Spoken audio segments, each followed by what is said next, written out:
আসসালামু আলাইকুম ওয়া রাহমাতুল্লাহ। প্রিয় শিক্ষার্থীবৃন্দ, আজকে আমরা স্লাইডের মাধ্যমে র পড়ার নিয়মগুলো খুব বিস্তারিত আকারে দেখব ইনশাআল্লাহ।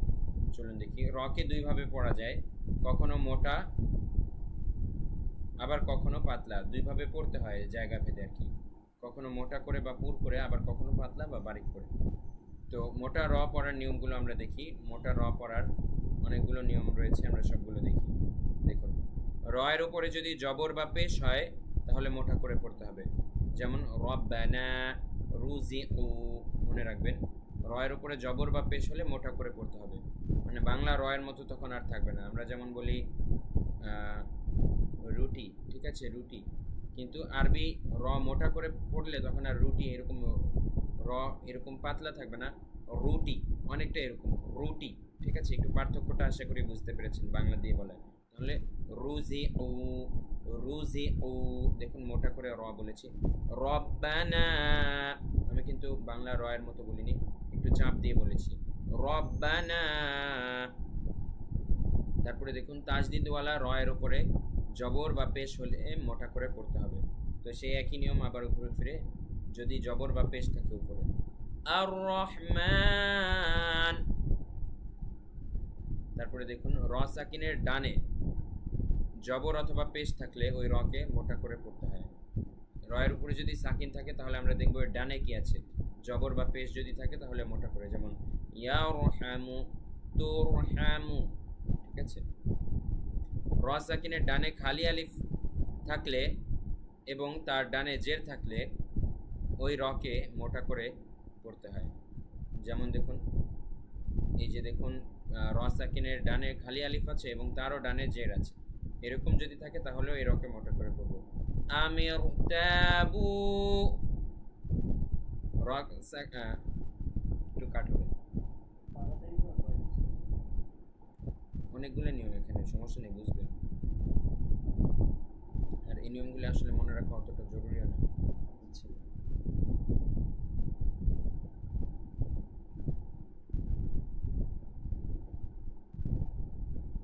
পরের নিয়মটি আমরা দেখি।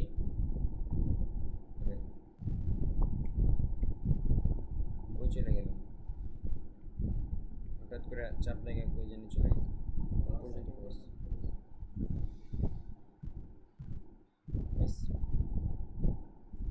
পরের নিয়মটি আমরা দেখি। র সাকিনের ডানে জের এবং বামে হরফে মুস্তালিয়া থাকলে রকে মোটা করে পড়তে হয়। তো এগুলো কিন্তু আপনাদের এত প্রেশার রেখে মনেও রাখা লাগবে না। যেই বেসিক নিয়ম আমরা আগে শিখিয়েছিলাম সেই বেসিক নিয়ম মনে রাখলেও হবে। তারপরেও দেখুন জানার সুবিধার্থে বলে দিচ্ছি। হরফে মুস্তালিয়া টোটাল 7টি, সদ, বদ, তজ, গাইন, খ, কফ। এগুলো যদি র সাকিনের ডান পাশে যদি জের থাকে এবং বামে যদি এই হরফে মুস্তালিয়া থাকে সেক্ষেত্রেও আমরা মোটা করে পড়ব। যেমন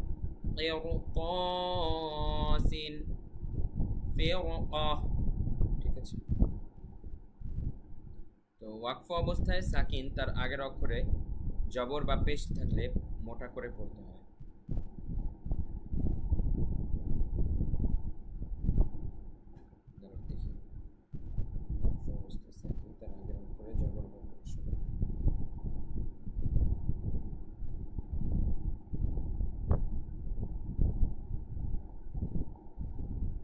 আচ্ছা, এই নিয়মটা এখন বুঝিয়ে বলছি। দেখুন, ওয়াকফ যখন আমরা করব তার আগের হরফে যদি সাকিন থাকে, ঠিক আছে, এবং তারও আগে যদি জবর বা পেশ থাকে তখন আমরা এই রকে মোটা করে পড়বো। যেমন লাফি খুসুর।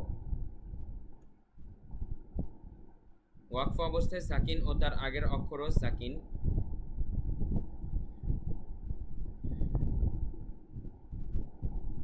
ওয়াকফ অবস্থায় সাকিন ও তার আগের অক্ষরও সাকিন, এর আগের অক্ষরে জবর না। ওয়াকফ অবস্থায় সাকিন ও তার আগের অক্ষরও সাকিন, এর আগের অক্ষরে জবর বা পেশ হলে মোটা করে পড়তে হয়। দেখুন, ওয়াকফ অবস্থায় সাকিন, যে এখানে তো ওয়াকফ করলে সাকিন হয়ে যাবে, তার আগের অক্ষরও যদি সাকিন হয় এবং তার আগের অক্ষরে জবর বা পেশ যদি থাকে সেক্ষেত্রে রকে আমরা মোটা করে পড়ব। শাহ, শাহ, এভাবে। এবার দেখুন পাতলা করে পড়ার নিয়ম আগেরগুলোর বিপরীত। র এর নিচে জের যদি থাকে তাহলে পাতলা করে পড়তে হয়। যেমন জারিয়া, দেখুন এটা কিন্তু বাংলা র এর মতো। জারিয়া জারিয়াতুন। তারপরে দেখুন তাসদিদওয়ালা, তারপরে দেখুন এই নিয়মটা প্রায় একই। তাসদিদওয়ালা রয়ের নিচে যদি জের হয় তাহলে পাতলা করে পড়তে হবে। মিন শাররি,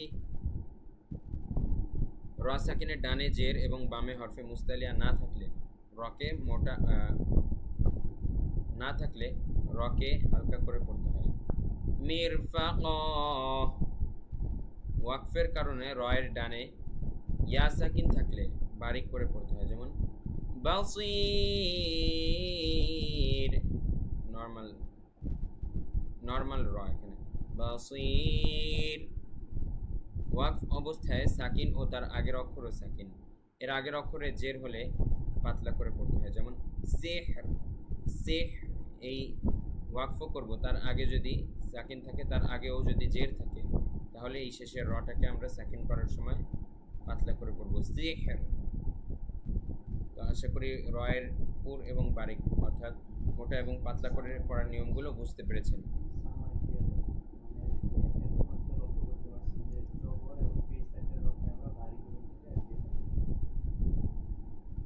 তো আশা করি বিস্তারিত নিয়মগুলো বুঝতে পেরেছেন। তবে এত বিস্তারিত আপনাদের মনে না থাকলেও জাস্ট সামারিটা মনে রাখবেন। সেটা হচ্ছে জবর বা পেশের সাথে যেগুলো সম্পৃক্ত ওই সকল রগুলো মোটা হবে, আর জেরের সাথে সম্পৃক্ত র বেশিরভাগ ক্ষেত্রে চিকন হবে। তো সবাইকে অনেক ধন্যবাদ। আসসালামু আলাইকুম। হ্যাঁ,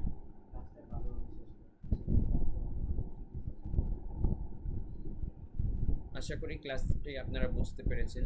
তো সবাই ভালো থাকবেন। ওয়া মা তাওফিকি ইল্লা বিল্লাহ। আসসালামু আলাইকুম ওয়া রাহমাতুল্লাহ।